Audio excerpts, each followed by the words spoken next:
Hello everybody, thank you for all of your subscriptions and your likes, but this is my mum. Say hi. Hi. Mum lives in Hythe, which is 5 miles to the west of Folkestone, and I'm just going to give a quick 2-minute interview. 2 minutes, you got 2 minutes. So, what do you think about the migrant crisis? I think it's terrible. I don't think this country can cope with the amount of illegal immigrants coming into the country at this present time. When you think about the money that's spent on them, and we're in a big crisis financially anyway. We've got to do something to stop it, and I'm not quite sure. I know Liam's doing his bit, but I'm not sure what we need to do to put a stop to it, because Boris Johnson said, take back control. That's why he won the election. But obviously, he's not taking back control, is he?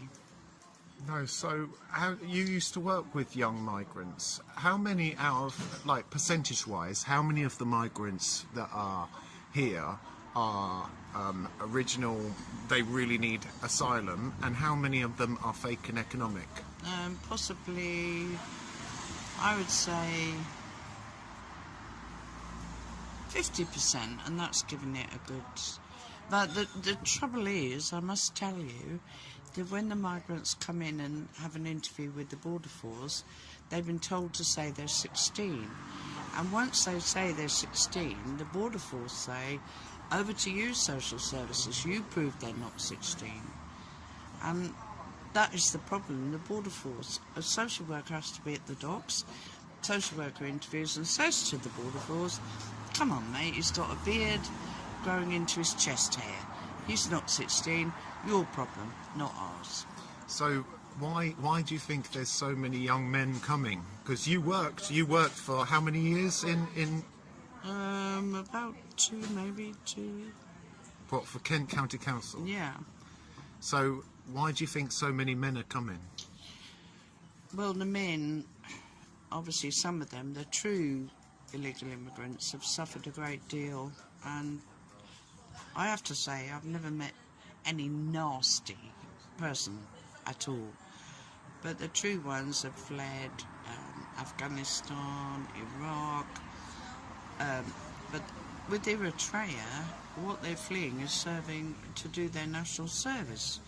They don't want to do their national service, but that's not a reason to really put upon England. You know, it's a human rights issue. Something needs to be done about that, I agree. But they were lovely lads, I'm not decrying them. Some of them were lovely lads, really lovely. But obviously the parents want them to make it here and then eventually to send money back to them. But the Albanians, I had two land on Sandgate Beach, was it? Maybe Sandgate. They stayed one night in the reception centre and then the next morning they'd disappeared. Obviously gone to a car wash or something like that. I don't know. So, a couple more questions. One question, what do you think Priti Patel is doing wrong? You've got to speak up. I think Priti Patel is tired because the solicitors are blocking her efforts to deport these people. Corrupt solicitors who are getting loads of money are blocking her deporting them for legal reasons.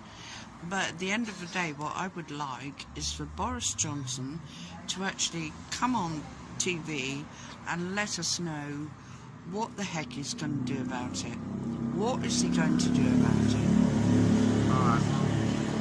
And so, right, what do you think about the protests that your son, went to on Dover on Saturday? I think it's dreadful. The police brutality was just absolutely awful. But I do know, because my hubby, I'm 66, my hubby's 74, and we went to demonstrate for Brexit and for Marine A in London, and there again, police on horseback and kettled me and my 74-year-old husband with this walking stick into a little arena, and he wanted to go to the toilet, and they wouldn't let him out, and then they did and said he'd not be allowed back again. Now everyone, and what annoys me is people who actually protest are claim to be far right or fascist or whatever. We're not. We're just people of my age just are so distraught at the way this country has become. We are absolutely distraught with it, and we don't know what to do. We just don't know what to do. It's not the country people fought for in the war, you know. My father-in-law was a Jap prisoner of war for 4 years. My father fought in Burma, and those poor lads in the Battle of Britain were only 16 or 17. What would they think now about what is happening to this country? Well, I think you made a great point, and I think for everybody that is watching this video now, that's my little mummy. That's my little mum. Right, and by the way, if you can do, subscribe to Soldiers of the Street. But yeah, this is this is where I get my smoking from. Oh, so I smoke like a trooper and drink like a fish. Mum, thank you.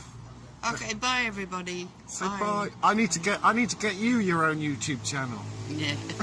All right. Bye everybody. Bye bye. Bye bye. Bye bye.